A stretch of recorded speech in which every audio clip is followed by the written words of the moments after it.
Namaskar, hello and welcome to PGurus channel. This is episode number 73, 13th of January 2021. I beg your pardon.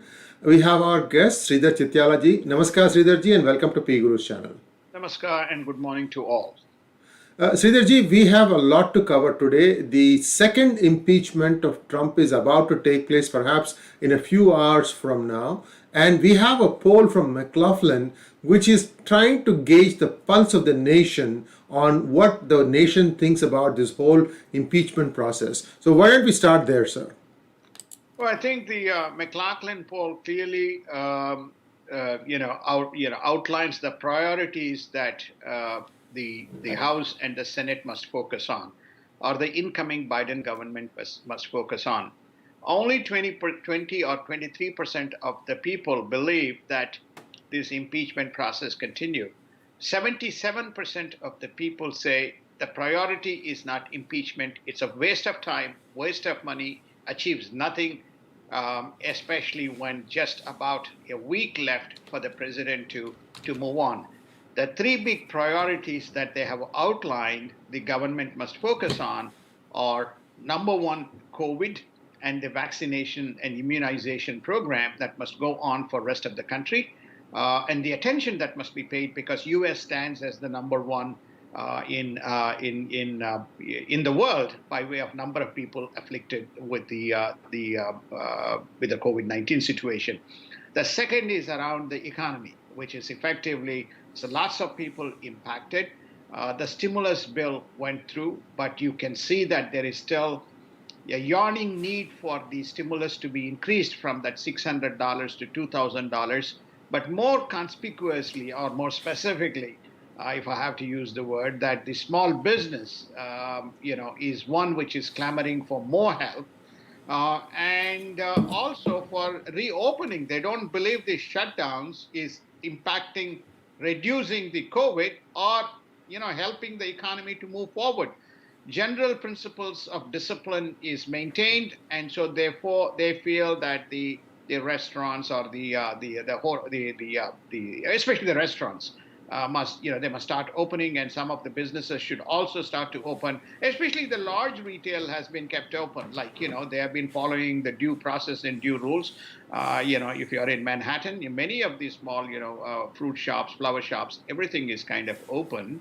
With limited kind of restrictions. The restrictions here being that open from this time to this time, or close from this time, or but they've been given general guidelines: masks, 6 feet away, only X number of people inside a shop. So those guidelines will help the business to move along. So the poll is very clear that this impeachment is a divisive agenda, is costly, and is going to distract and take the eyes away, especially from these three factors. This is the most compelling from the John McLaughlin poll that has come out. Now, there's also been other polls. I think there was one commissioned by Newt Gingrich. And what are the sentiments on that poll, sir? Same, Newt Gingrich is saying that this is in his poll, 70% of the people shift your focus to economy. And in fact, they're far more, being a Republican, conservative Republican, it's far more telling and far more specific, which is to say this is a witch hunting, as well as this is namely what they call as vendetta, because Trump has been targeted right from day one. This is not something that started now. So this is a vendetta type of an agenda.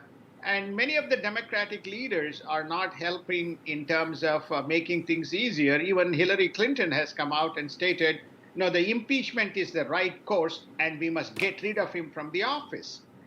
Such words of a sitting president, now whatever may be, is not proven, mind you, that there's even the impeachment terms is only one. There's only one, which is incitement of insurrection. This is the one allegation that has been framed in the article of the impeachment.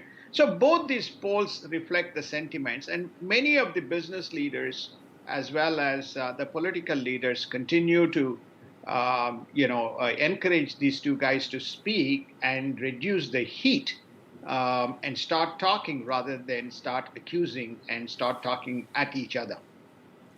Yesterday, we saw that the Vice President, Mike Pence, turned down the Section 25 dismissal of the President under Section 25.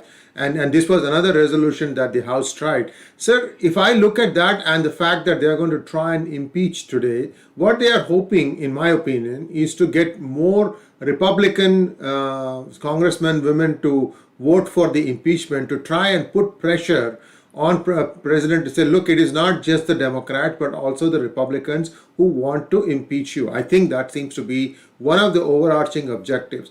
One thing that seems to be very interesting in all this is the famous term that used to be coined in the wild west: run someone out of the town. And it's exactly fits the script here. No matter how much we say there's a witch hunt going on, what seems to be the underlying objective is to ensure that Trump does not ever contest elections again. He's already 74. At best, he might contest one more time. That's the way I read it. And it's a free country. Unless you can really say you go inside and you go and get that laptop from Nancy Pelosi's office. I'm just searching for any telltale expressions about President having ordered the protesters to go inside the Capitol. So anyway, that's just my read. It's a free country. Everybody has a right to freedom of speech. The same set, when riots were going on in Portland and Seattle, they were all saying that, oh, let them express their angers and what have you. So this is very folk tongue speak here from Democrats, and I'm afraid I don't see any healing touch from Mr. Biden, who again has gone into Mount Vrat mode, which is essentially a vow of silence. So let's take a look at a little bit more on the impeachment. Your point to kind of wrap up what you mentioned is just not Seattle and Portland. This was in Minneapolis. Yes, that's where it started. Pictures popped up. This is not Benghazi. This is Minneapolis, right? Then we had this in Washington, D.C., when the senators and others attended Trump's event pre-election. When they got out, there was a whole set of mob, garrowing and trying to harass. One of the people who was very prominently spotted was, Ron Paul, right? So Rand Paul was very prominently spotted in terms of, people trying to approach him. So what we are saying is, even those days, leaders should have come out. Let's discuss and focus on the policies, right? Let's just kind of get this animation and this whole concept of aggressive posturing be taken out. But unfortunately, if I have to flag, you have past presidents on either side. George Bush is on the Republican side, and then you have Barack Obama and Bill Clinton on the Democratic side. They should stand up, and rather than taking political posturing, which is to say, do this, do that, and he's wrong, you should say, look, this is United States. We have been the presidents. The country must unite, and we have certain common things to address and move forward. And you have not seen that type of statesmanship. And again, you pick sides one way or the other in these acrimonious circumstances. Then you are making this problem remain and aggravate rather than the problem contained. People forget 74 million people voted for President Trump. 74, never achieved in the Republican history. Most broad segment of the universe, Latinos, Indians, Asians. So very broad segment of the universe voted for President Trump for the first time and came into the mainstream of the Republican Party. And also eliminating the stereotype, the Republicans only cater to one segment of the community. So if you don't understand the pulse of the people, there was a beautiful article, op-ed piece in WSJ, Wall Street Journal, which is to state, okay, fine, there was incitement, there's insurrection. Is it 2%? Is it 5% of the universe? Or is it the 95? Are you saying it's 100%? So let's assume it is 2 to 5%. You still have 95% of the people, right? How are you going to bring them on mainstream if you continues to castigate them as anarchists and terrorists? And this is the type of language that media has used, and this is the type of language that even some of the politicians have used.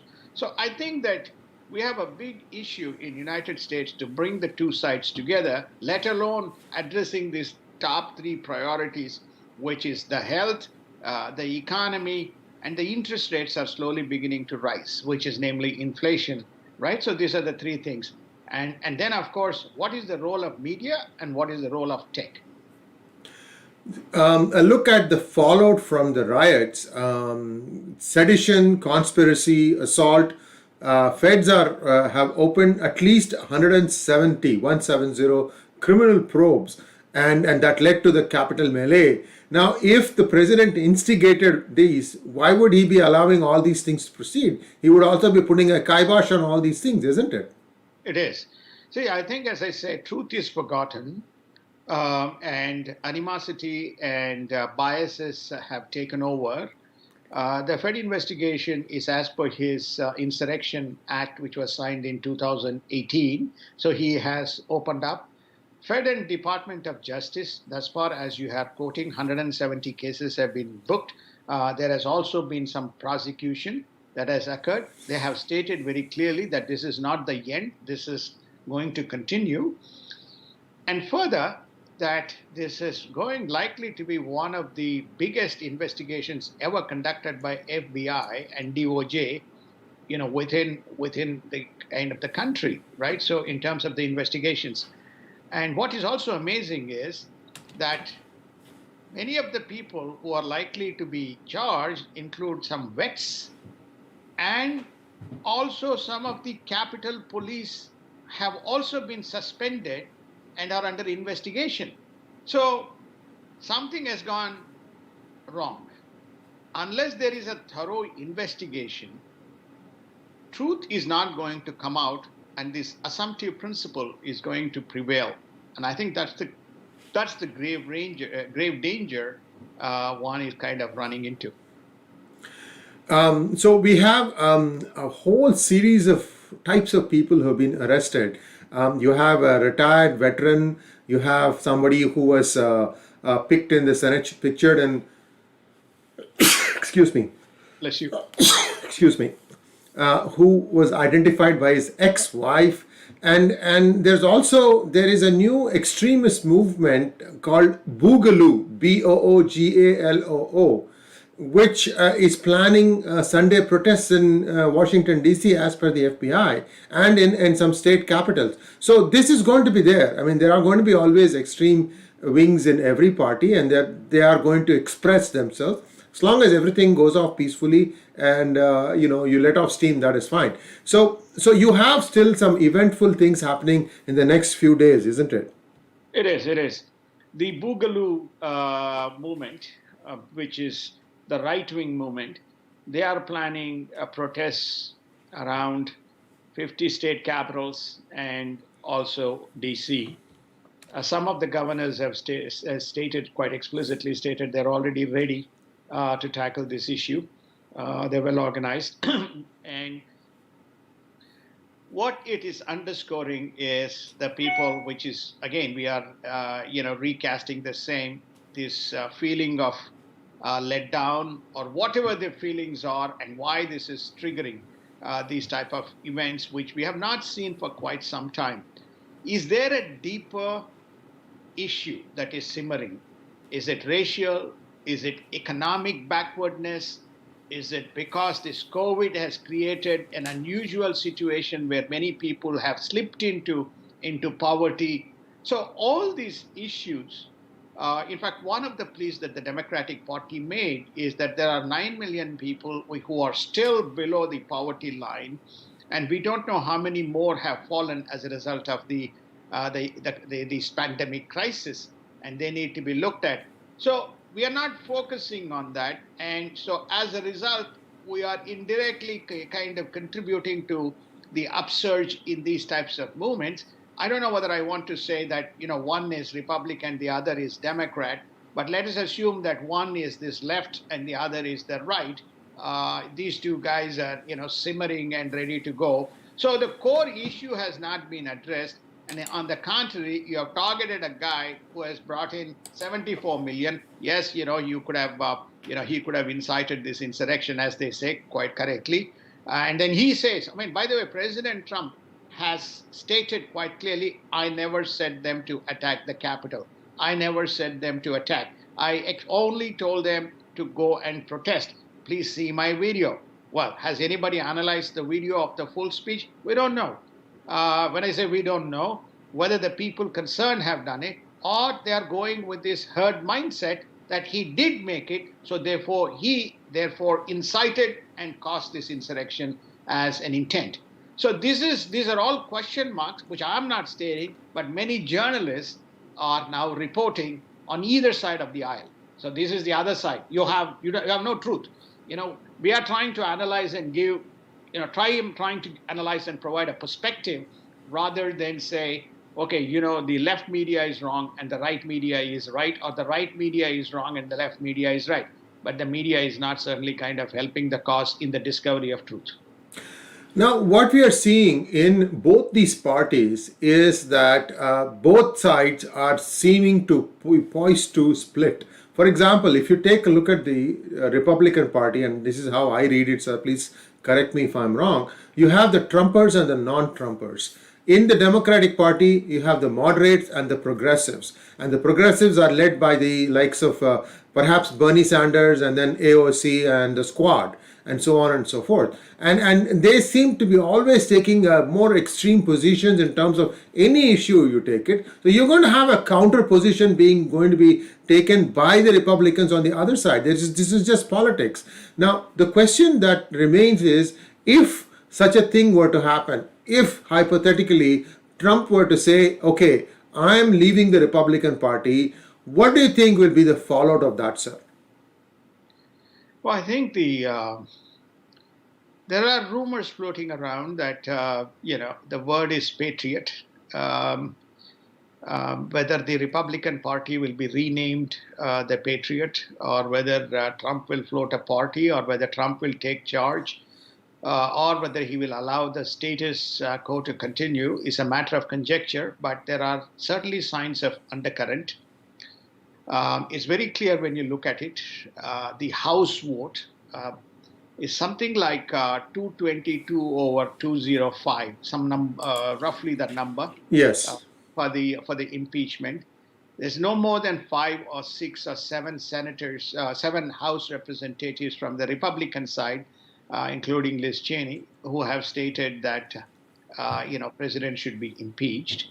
On the Senate side, there's no majority as yet, but Mitch McConnell has stated that he is ready to receive, and he thinks that he will proceed with impeachment, and then proceed meaning that he will pass the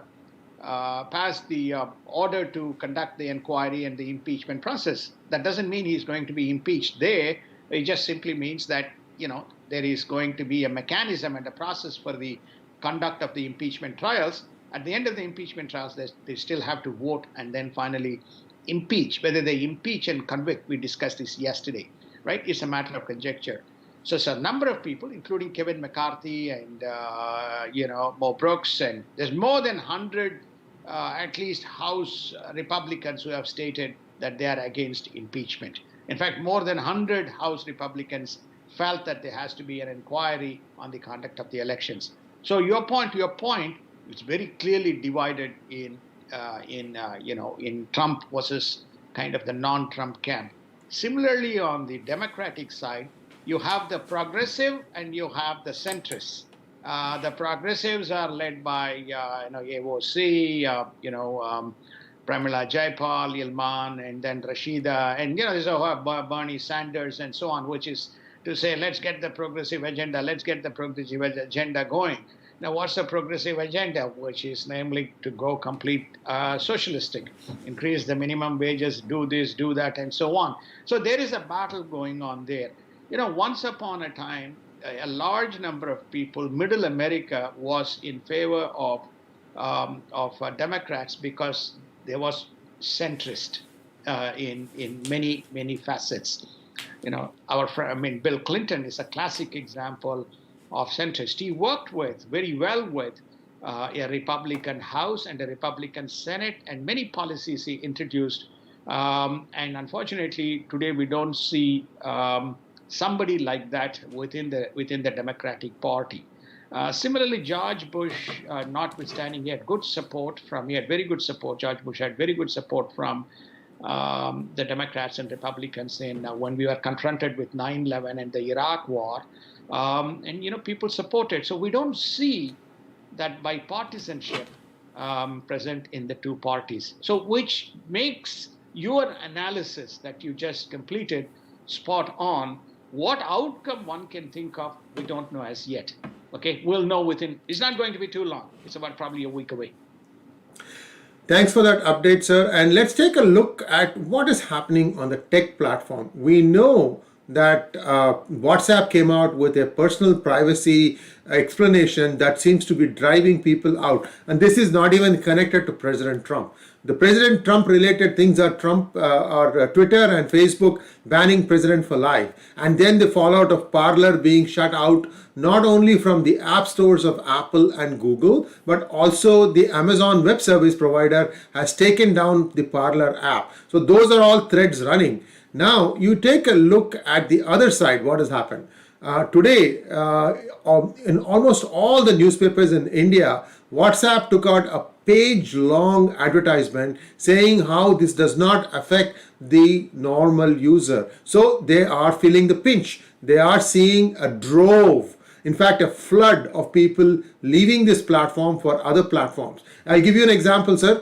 Telegram has now surpassed 500 million active users, and they are gaining rapidly, and the gains are coming from Asia, Europe, Latin America, and Middle East and North America. So this is a wide, very broad-based support for Telegram, which is perceived to be a Russian messenger tool, and therefore there were always questions about whether the Russians will know what you're talking and so on and so forth. But people seem to be flocking to Telegram. So what do you think is going to happen to the tech platform?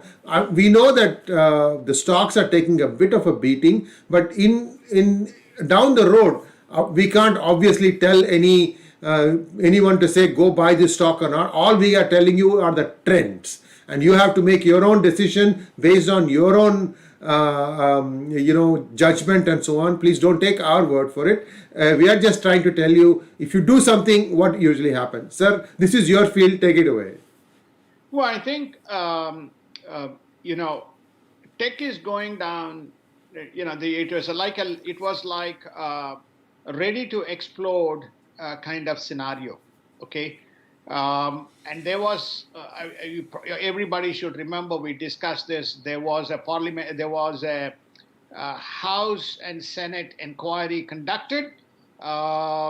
Ted Cruz, even Dick Durbin from the Illinois senator that video is making rounds, which is namely around the privacy concerns of Facebook. He asked a telling question, Mr. Zuckerberg, can you tell us which hotel where you stayed?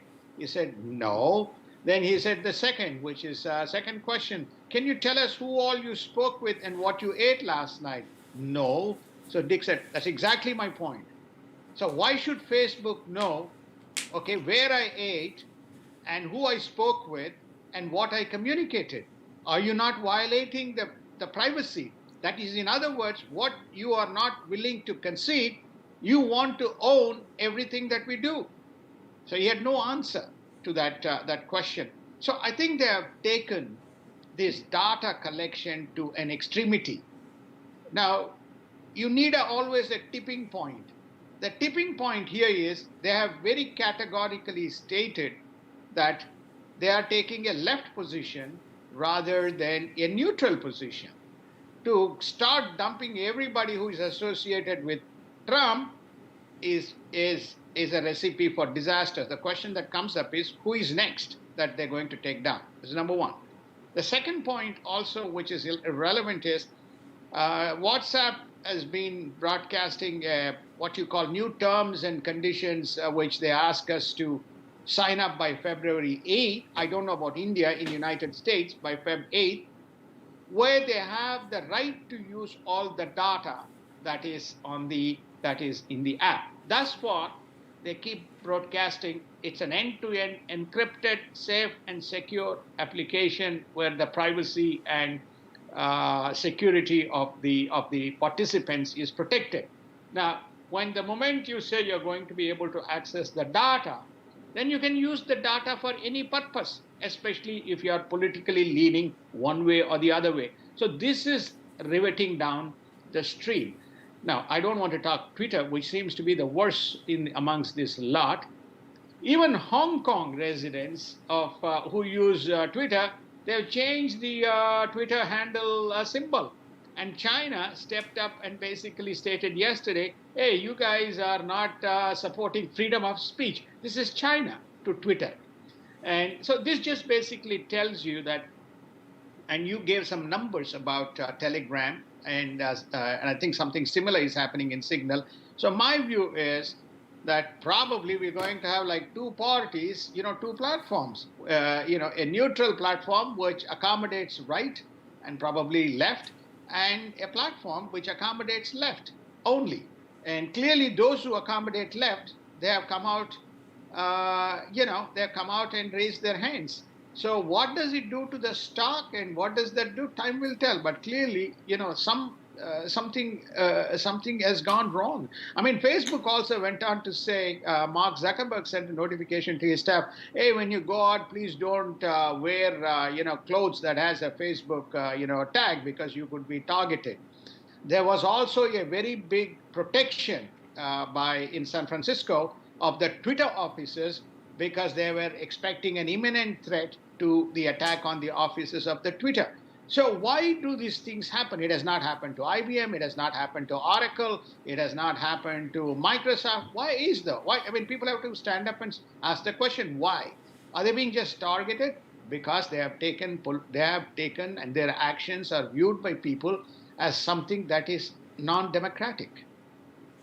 Now let's take a quick look at global news. A lot of things happened in the last few days that has escaped the people's attention because of this impeachment drama. See, this is what happened. The real news gets lost. And one of the most important thing was Mike Pompeo's statement that the number 2 in Al-Qaeda has been killed. But more importantly, he was found in Iran. Is Iran now the place where Al-Qaeda is seeking refuge? What are your thoughts, sir? My thoughts are very worrying, which is namely to say that Mike Pompeo has stated there was speculation as to who could have taken out this particular guy. His number 2 who is in Iran. So Mike Pompeo confirms that he was taken out, and again he made a very compelling revelation that Iran is now the home and hosting the Al-Qaeda. Okay. In his briefing to EU, he made the point that Al-Qaeda is now taken Iran as its home. Combine Iran and combine Al-Qaeda, and then look at the issues in Iraq, and look at the issues in Syria, and look at the issues in Lebanon, and then spill over into Palestine. We really have another problem looming. So in that context, the diplomacy of Pompeo and Trump administration has to be commended for uniting Qatar with the rest of the GCC countries. So now they have sunk their differences to jointly fight Iran, and also to bring West Asia peace by connecting Israel, because often Israel is associated with turbulence in that region. They've connected that. So tying all these pieces together, on the foreign policy side, it's a real positive development. But on the terrorist side, it's a real problem if Al-Qaeda is sitting in Iran on the back of enrichment of the uranium crossing the 20% threshold.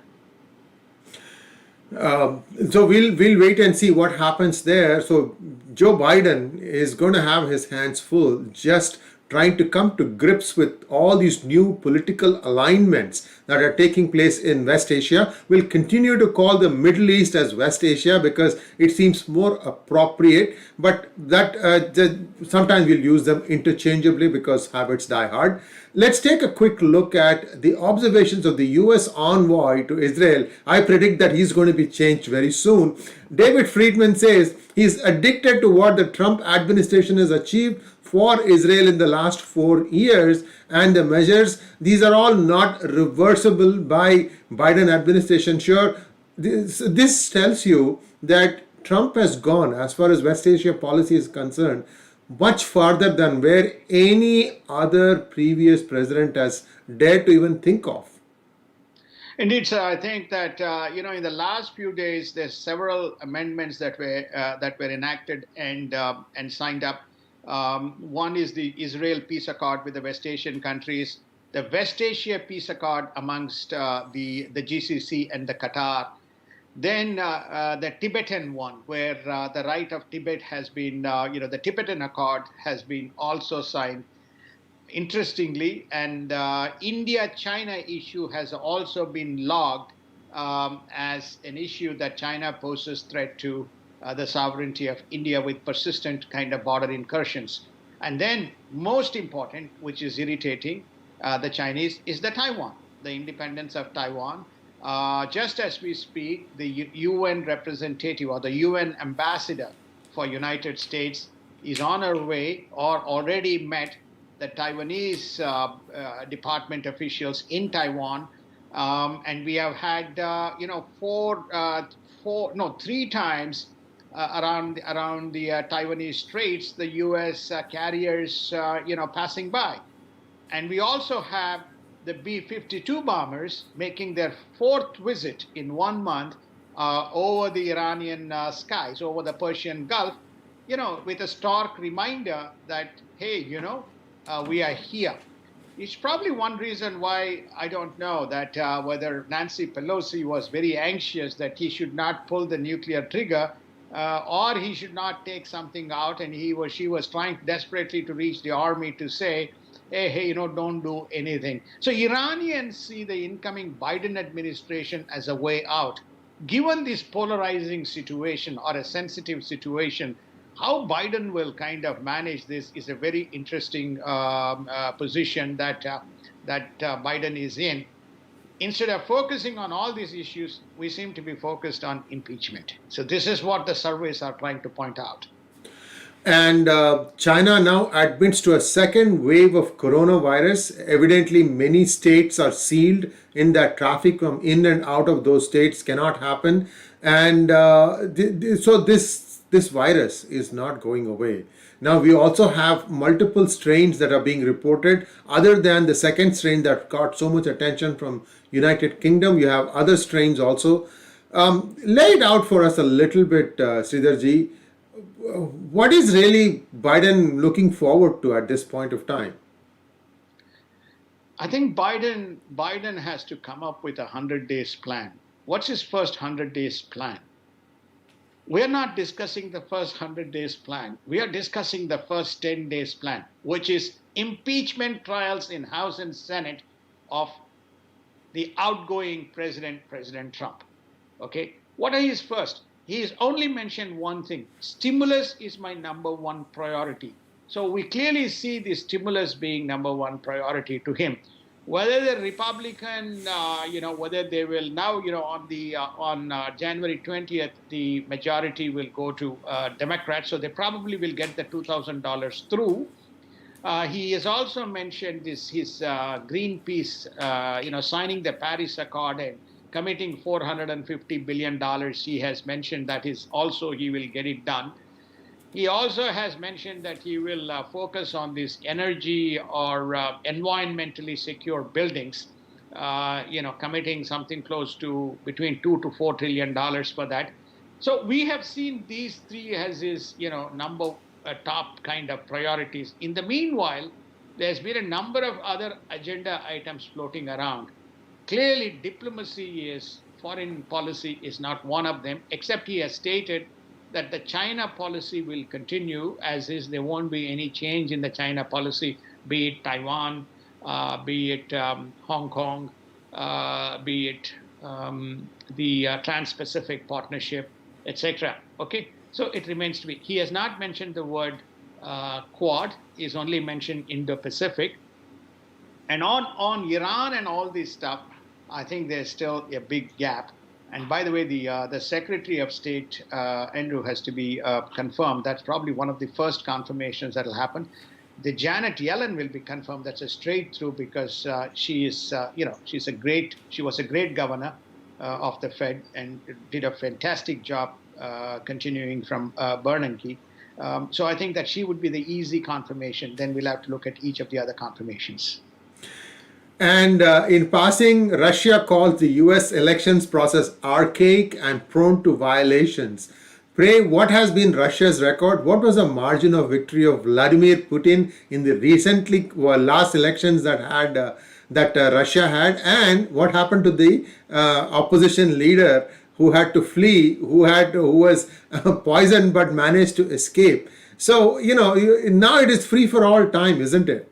It is because US is not a banana republic. US is a banana republic, but certainly right now what we are going through, we look more like a banana republic than we ever were. So I think one point I also want to point out on going back to this election, there is a Michigan senator by name Norton. And he has come out and basically, because there's a lot of criticism, personally someone said, this is all, I replied to this. I never go to the comment section and take a look and reply. I said that Jim Jordan's intent was to communicate, and that was lost in that Senate Capitol Hill issue. So this person from Michigan is an attorney who has contested the election, has published an interview, published a report and an interview, what exactly happened in Michigan and why the investigation of the election process must continue. And we will try to put that link up. And this is for all those people. This is not about presidential election. Certification election, all that is over. But the fundamental issue around the elections remain, and they have not been resolved.